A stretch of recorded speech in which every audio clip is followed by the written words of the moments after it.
are, as a transportation organization, we are very, very supportive of um, alternate modes of transportation. It enhances, quite frankly, our system in a lot of ways. So if you can imagine that, how expensive it has become now to do any kind of work related to expanding a system or maintaining a system, and also how flexible, quite frankly, rubber tired transportation is around STA's service. Um, they can reach into places that are, they are so much more efficient at reaching into places and providing transportation choices to neighborhoods and to areas than we can ever be, and they can do it in a much cheaper way. So we work hand in hand with them as they develop out these things. And there's no doubt about many changes that are going, and this is where I really wanted to go with this. There is a planning study going on right now looking at re-envisioning Division Street. That is one specific thing that's going to come out of the conversation about connecting what STA is doing, the Central City line, eventually the routes on essentially BRT, bus rapid transit on Division Street. And that's all enabled because now we have some different corridor choices. But that is going to create a lot of, I think, a lot of potential economic activity on Division Street that was hampered because it was still being used primarily to move freight and regional traffic. So just one example there of the kind of synergy that's built out of combining these modes into a comprehensive planning conversation. And when they're executed, what benefits people can actually see out of them. So I guess I'll stop there and let others speak to this. And Mike, I would also offer that in regards to the NSC, we're always looking for opportunities to um, connect other planning processes and improvements with the development of the NSC trail and the NSC corridor itself. And so we are currently exploring an opportunity to perhaps present to the community for consideration a potential connection between the Central line, City line in the vicinity of the community college. And many of you are aware that STA recently developed a transit facility on SCC's campus that will have some interface with the NSC trail and the other trails that are convening right at the river there. Well, I will jump in and say, first of all, to WashDOT, your placemaking meetings, I think were critical for East Central. I can't speak for Dave, but our communities did not have those type of resources just to bring people together and discuss the neighborhood. Being low income, uninformed of a system that can be pretty techy when you start talking transportation, where I've found out myself.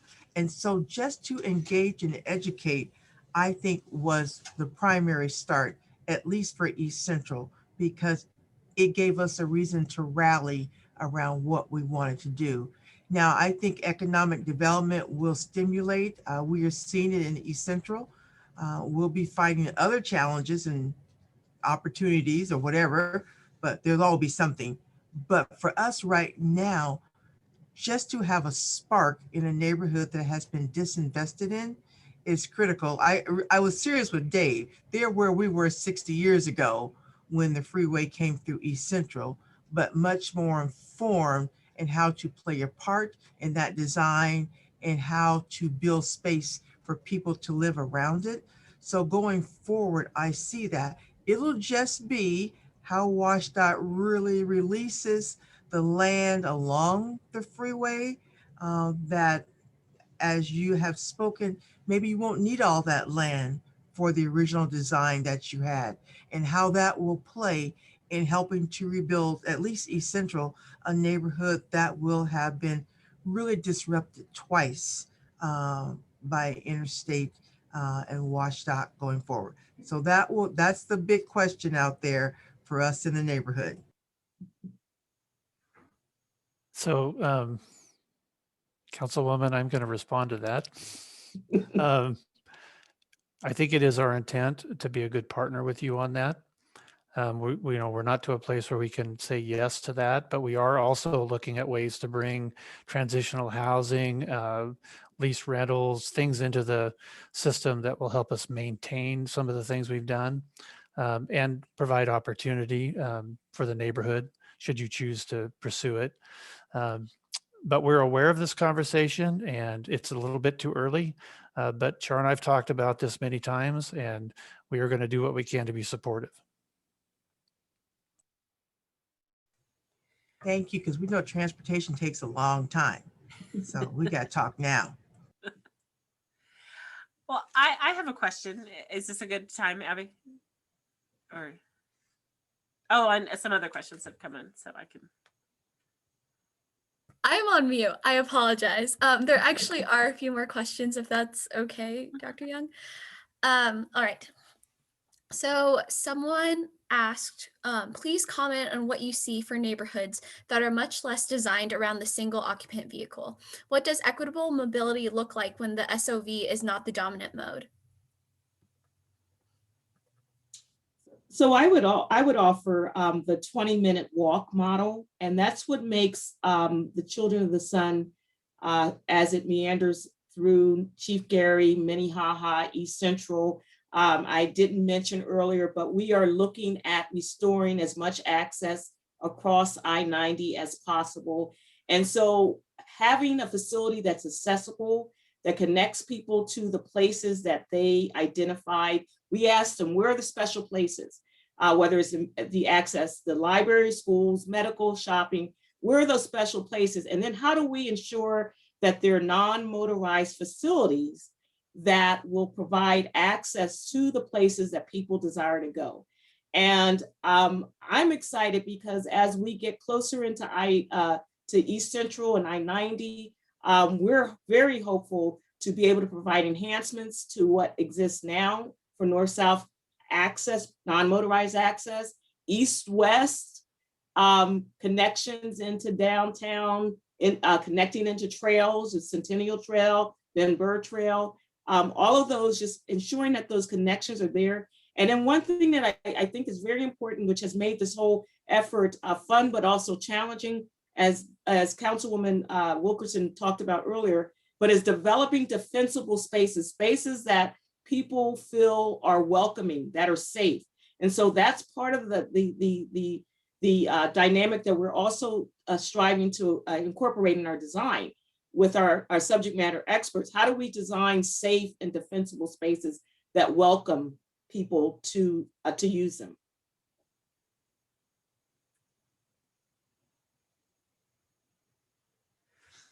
I guess I would add, I threw out this statistic about how much people, their income is spent on transportation, and the $10,000 figure.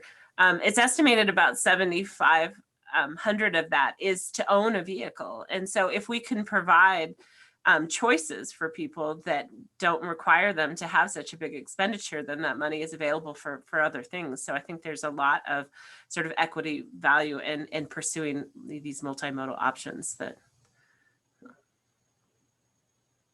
the Empire link that Shar talked about was really critical to that non-motorized, non-car, non-POV base. They gave us an opportunity to voice our opinions. They really got it from the shareholders.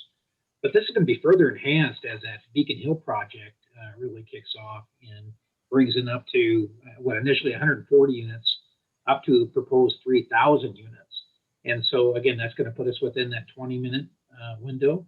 It's going to provide access to schools, libraries, food. Right now, the Hilliard area is a bit of a food desert.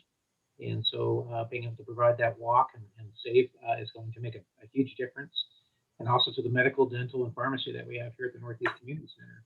And so that tie is critical. And I think that 20-minute walk is a fantastic model to really work with.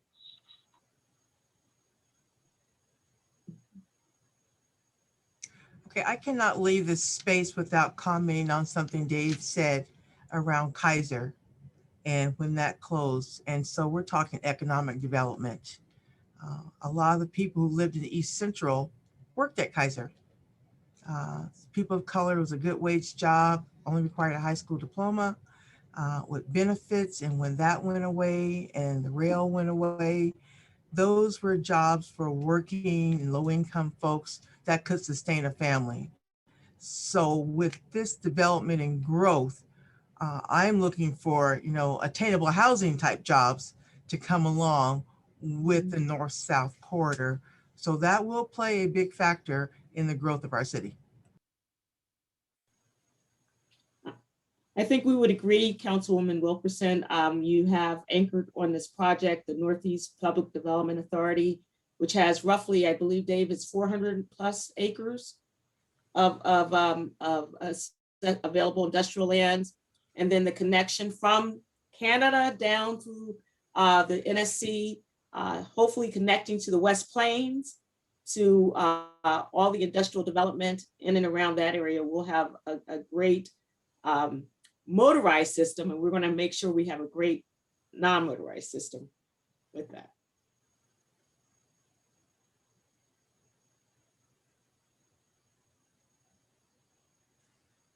Would anyone else like to add on before we move on to the next question? No? Okay. Okay. Can I ask one more question, Dr. Young, before you pose yours? I apologize. All right. So one question that was asked is, one of the challenges that I see with regards to transportation systems improvements is gentrification.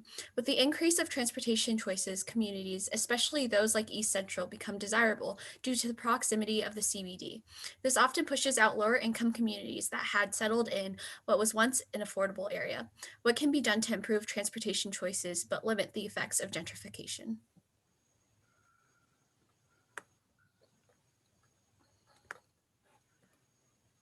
Well, I'll just jump in. How about that? I know somebody was waiting on me. Yeah, we wait.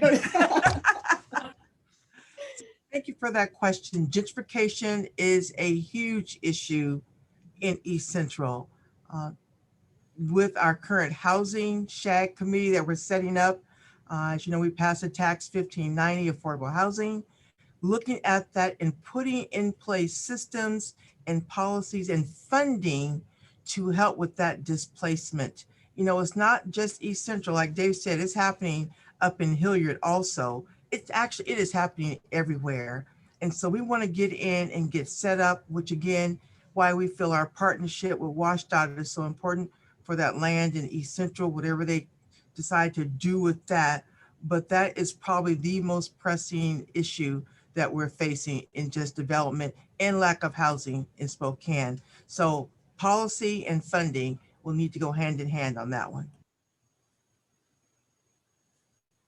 As I talked about too, the north-south corridor does open up rural housing as a potential. Gentrification is happening. It's going to continue to happen. And the corridor is only going to increase property values and add to that. Policy is critical. Right now in Olympia, they're looking at adding up to an additional 57 cents per gallon tax. They're also talking about a use tax that would make rural development and rural housing not an option for people here in Northeast Spokane. And so again, council members Wilkerson and her peers in District 1 are working really hard to make sure that affordable housing is part of the development. The planned Riverbend project, I think, has got some amazing potential down there in the U District, the Beacon Hill part, and also, just making sure that it's part of any development process. I don't think we're ever going to have not have gentrification in Spokane. And I would offer, I used the term earlier of being intentional, and I would continue to use that term when we're looking at how do we, if the opportunity avails, to infill, how do we infill in and around with the available public lands that will be made available? And I would say we have to be intentional. And in knowing that, we have been meeting with HUD and Department of Commerce periodically, just to understand the lay of the land, the grant opportunities, to partner interests, developer interests with commerce so that they could be prepared if and when right-of-way becomes available. But we have to be intentional about how that the available public land is developed. And I believe that our agency, as much as possible, we are pursuing opportunities that are available and continue to try to pursue those opportunities in an intentional manner. And sir, I will just top that off with, we have to, as a city, be intentional about infill ourselves. And that could lean into some of the old redlining zoning or perceptions about neighborhood. But there is available land in the city, in our neighborhoods, where development could be happening now to provide housing. We just, sometimes the city just needs to get out of its own way. And so we can actually grow. Yeah, I was surprised the other day. I was reading the paper. There was two residential lots that are right on the fill area, just east of or west of East Central, that are going to be redeveloped into a higher purpose. I think 24 unit. So they took 2 lots and they're going to provide 2 or 3 lots, and they're going to provide higher density housing, and that's phenomenal. Right adjacent, to the freeway on the fill area.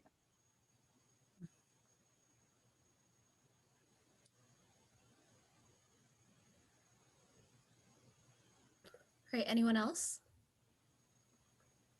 I guess maybe one additional comment, in looking at the route of this, there were 62 identified areas that need to be cleaned up from environmental impact, from transportation, manufacturing, and so on. One of the areas that, again, we're looking at is the Meadworks area, where the old Kaiser plant is, up to 400 acres up that way. 15 acres was carved off for Costco, but the remaining area has a lot of cleanup to do before anything can be built on that.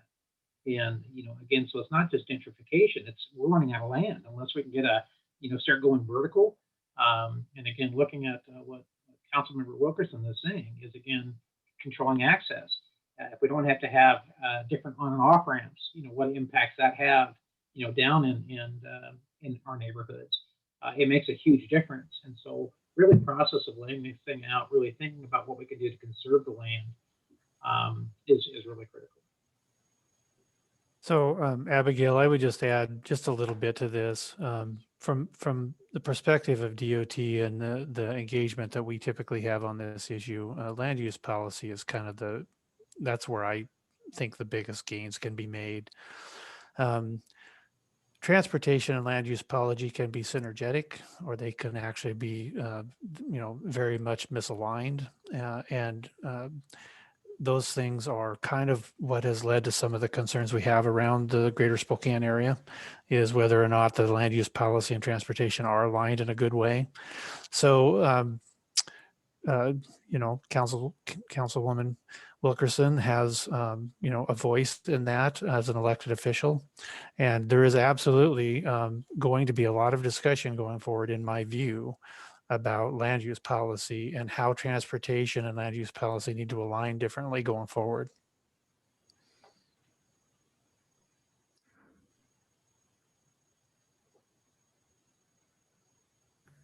All right. Okay. Thank you for that. Dr. Young, I believed you had a question.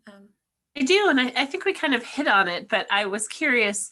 So one of the questions that comes up a lot in East Central is the land that has been sort of vacated and set aside for the North Spokane corridor. And I imagine it's probably too early to say anything definitive, but I was wondering if anyone could speak to the likelihood that land does become available. I think that's what you were alluding to in one of your other responses, and then just what sort of opportunities that could provide. So I'm going to take Shar off the hook on this one. So I would tell you that we are contemplating those possibilities in a couple different ways. Again, how can we use the right of way we're going to still keep? Because we're going to keep a significant amount of it, but how can we use it in a better, smarter, maybe a more efficient way? How can we incorporate things like I mentioned earlier, transitional housing or leased property that benefits the neighborhoods? Shar and I and others are talking about all that right now. But we have gone through several exercises to downsize this facility. And we're still looking to downsize the facility. There's a good chance that we will be back out in East Central neighborhood again at some point soon with a smaller footprint again. So that's a good thing. It's cheaper. It's going to have we're hoping significantly less impacts on the neighborhood, more opportunity for us to do good things in the neighborhood. But that land is going to be part of the conversation pretty soon. Again, it's a little bit too early for us to say, to jump on that issue because we need to make sure that we get through the approvals and IGR adjustments and all that stuff. But we are mentally getting prepared to have those conversations, and we're going to be, as I mentioned earlier, as supportive as we can to make that land available for helping the neighborhoods, especially if we can connect it to housing. I think that's really our interest in this. Mike, have you been asked that question before? Because you seem to have a really good answer for us. Thank you. We have actually been asked that question before.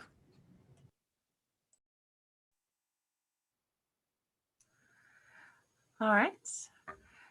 All right, I believe that's the end of the questions, unless the panelists have questions for each other. Certainly, but I did want to thank all of you once again for your willingness to participate in an evening.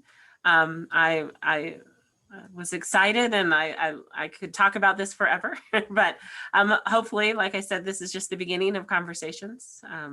I know that I have a role as an educator, and we all, we definitely have a role as a transportation profession to keep these conversations going and constantly be exploring. So with that, I thank you again. So. Thank you. Thank you, everyone.